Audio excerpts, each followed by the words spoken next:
Hi, my name is Carola and I will be your guide for this part of the tutorial on learning how to observe. This opening talk takes a little while, so I would ask you to make yourself comfortable. You might even want to listen with your eyes closed. Okay, let's start with a comment on the title of the tutorial itself. At first sight it may seem rather odd to suggest that, as an adult, you have anything to learn about how to observe. However, in this instance, the term observe relates directly to the practice of observing in the way that scientists do it. The objective of this tutorial is to introduce you to some of the basic issues involved in learning how and why scientists have developed their special observational techniques. In all sciences, special instruments have been developed to help collect data.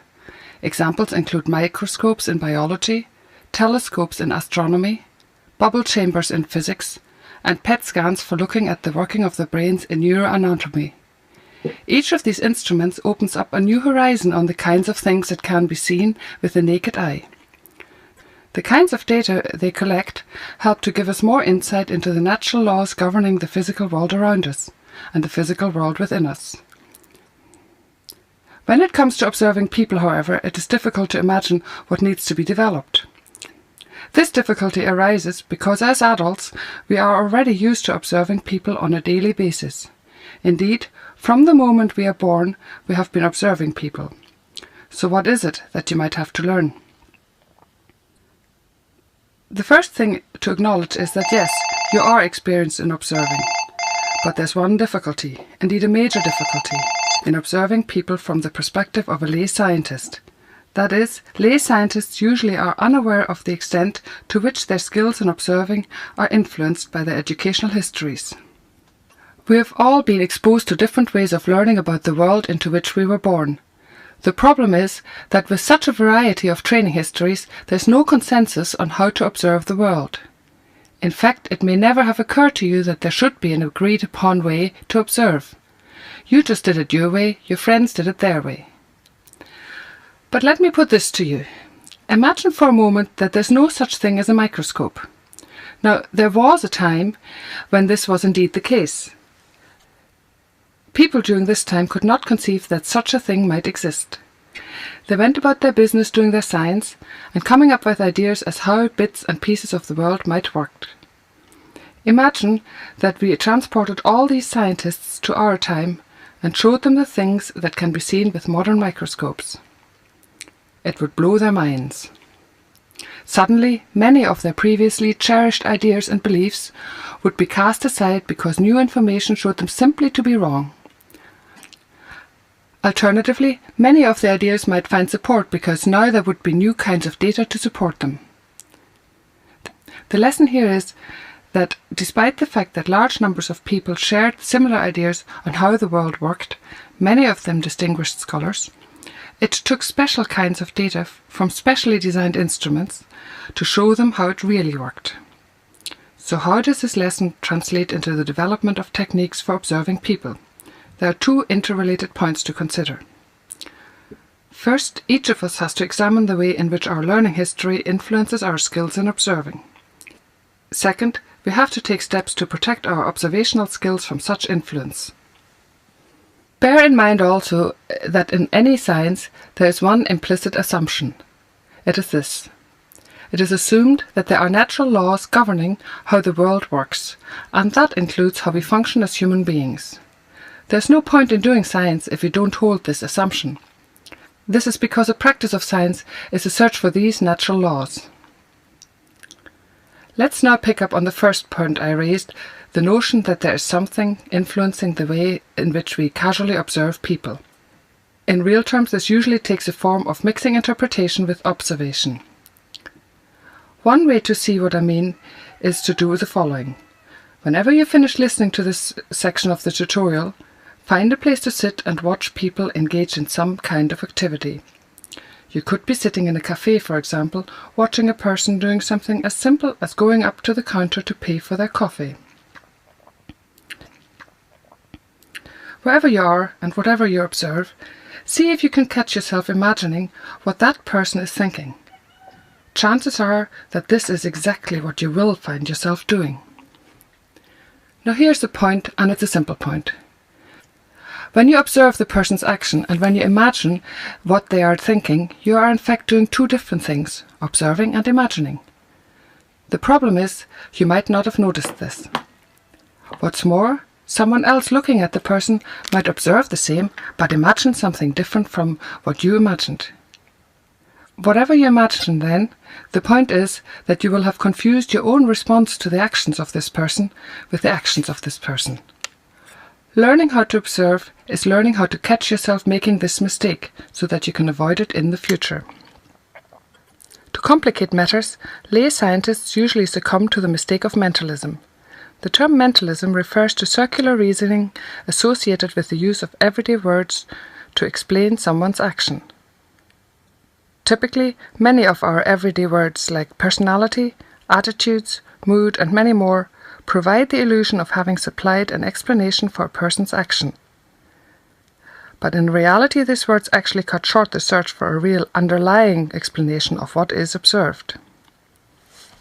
We shall return to this issue later on in the tutorial. For now, it is enough to note that there are also language traps that lay scientists fall into, which impede the development of observational skills.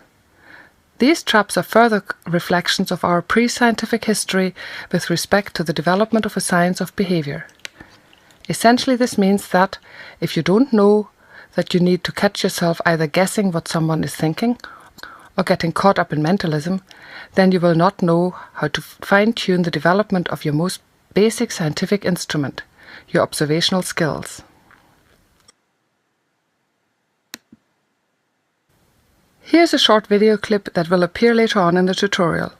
It shows a young girl engaged in some really unusual behavior. For now, I want you to look at the clip and think about the word choreography. Ask yourself what would be needed to recreate exactly the kinds of things she is doing. This is really the essence of choreography. In this instance, it might not seem like a particularly sensible or meaningful choreography. I agree, and in fact, I worked with a young girl who couldn't stop engaging in such behavior. My task was to help her redesign her personal choreography, to help her change in ways that she found more meaningful.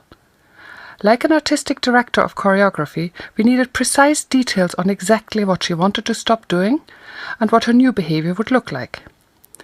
The questions that needed answers were, for example, how long and how often did she spend doing these unusual things? Once we had this information, we could work out the detail of her new choreography and the changes needed.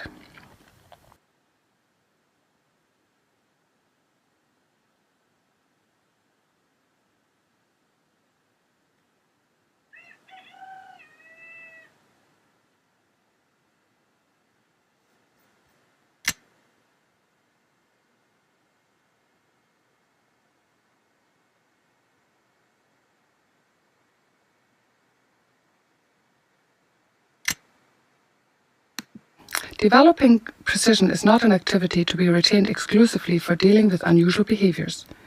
Every skill you have acquired since you were a child requires precision in its execution. Observational skills require precision in reporting the detail of that skill. Why this should be an issue at all will become clearer as you go further into this tutorial. For now, there is a new term for you to remember: task analysis. This term refers to the activity of being precise in the identification of those behaviors that make up a skill.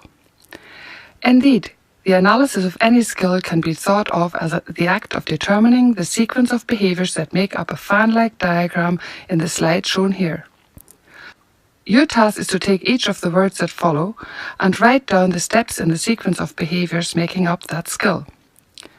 When you have done this, then you must compare the number of steps you identified with the steps identified by a partner. Both of you then can compare your collective works with a short video clip of each skill. Let us start with the task analysis of the skill involved in making a cup of tea. Work alongside a partner and each of you separately do a task analysis of the behaviors involved. When you are each finished, compare your results and see if you can extend your analysis so that it becomes more fine-grained. Only then should you move on to the next page to see an example of that skill in a video clip.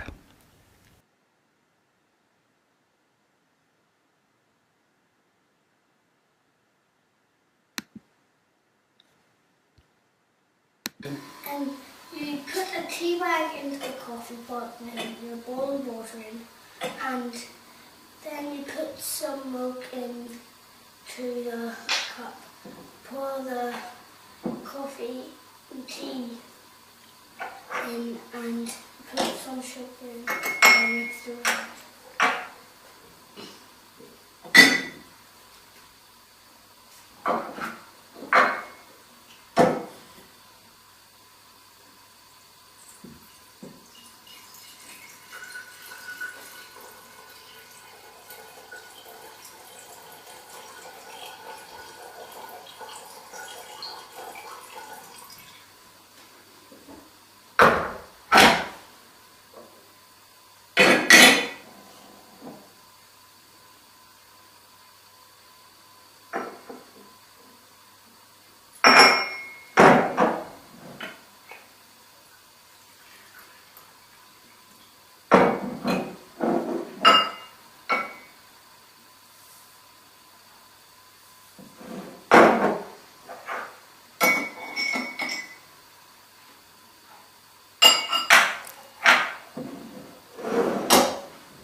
Okay, can you tell me again what you've done? I've put a tea bag in here, added some boiled water, and then put some milk into the cup, poured the tea in, and then put some sugar and mixed it around. Does it taste nice? Yes.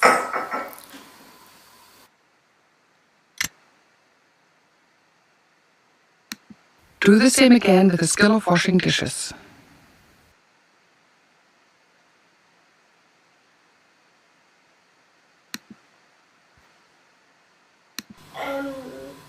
You have to put the plug into the plug hole. You have to turn the water on, put some washing liquid in, clean the cup and spoon and pull the plug out.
Do the same again with the skill of bathing a baby. When you have finished this exercise, take a look at an example of how a task analysis has been used in a research article from the Journal of Applied Behavior Analysis. This article demonstrates the relevance of task analysis to general issues in the measurement of behavior. In terms of choreography, this article shows how the percentage of steps correctly completed in a task analysis is used as a measurement of skill development.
Here you see the article where this task analysis was used to develop the skills in Christine, a 22-year-old mother who was trying to look after John and who wanted to have John back from care.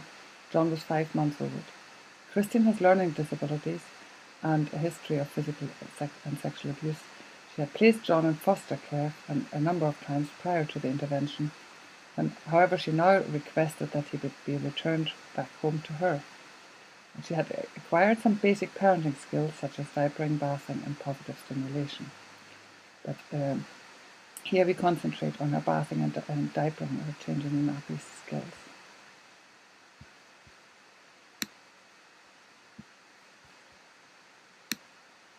Read this article and have a look at how the task analysis was actually helpful to Christine.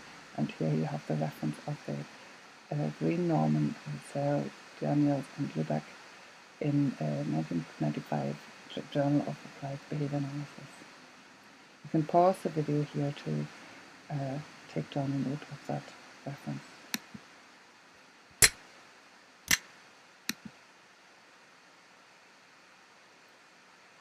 Across the day there will be various times during which a sequence of behaviours associated with each skill occurs. So there might be times when you make tea, maybe there are 2 times when you make tea. There are other times when you do the dishes, maybe again there might be 2 times for doing the dishes. And these are the skills that we've just looked at. But of course there are skills, when you think about it, are right across the day. So when one skill is performed, the next skill starts. Now that you've become more sensitive to the notion of precision in the measurement of behaviour, let's look at some other kinds of behaviours. This time these behaviours come under the general heading of summary labels. And like the previous exercise, the behaviours executed under a particular summary label do not necessarily have to occur in a particular order. Try this word first. Do a task analysis of the behaviours one might include under the summary label untidy. One word of warning. There is a hidden complication with all the words in this exercise. You may have to consult with your teacher to pull apart the issues involved here.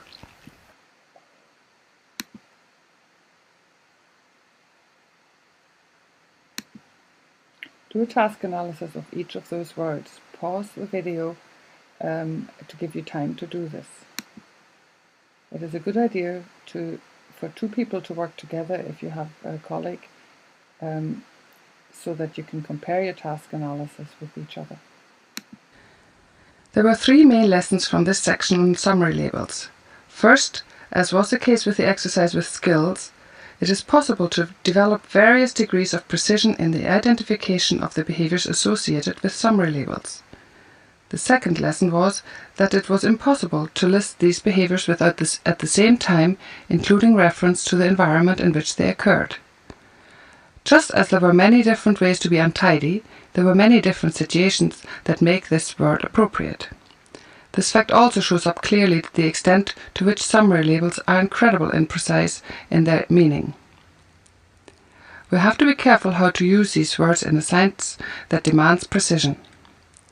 The third lesson follows from this concern about precision, and it also relates back to something that was said in the introduction about language traps. Remember I mentioned the word mentalism.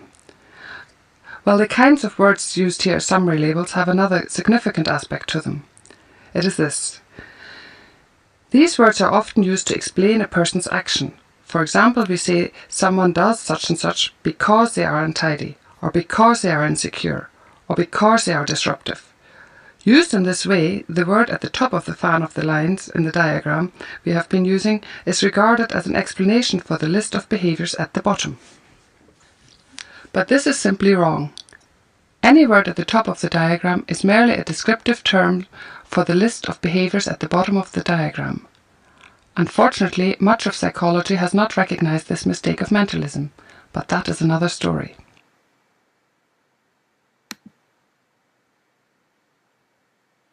Here we use the film strip as an image to remind you that the behaviour is a continuous stream.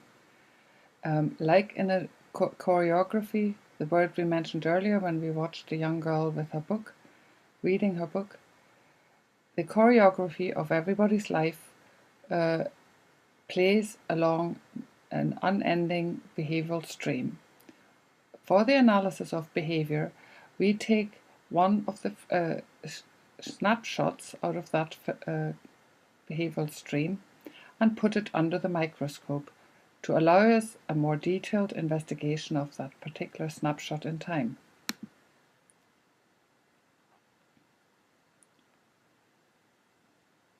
Again, pause the video at any time to give you time to read the text. Here we have another depiction of the behavioral stream as a film strip, and the fans of the skills that we have looked at along the timeline.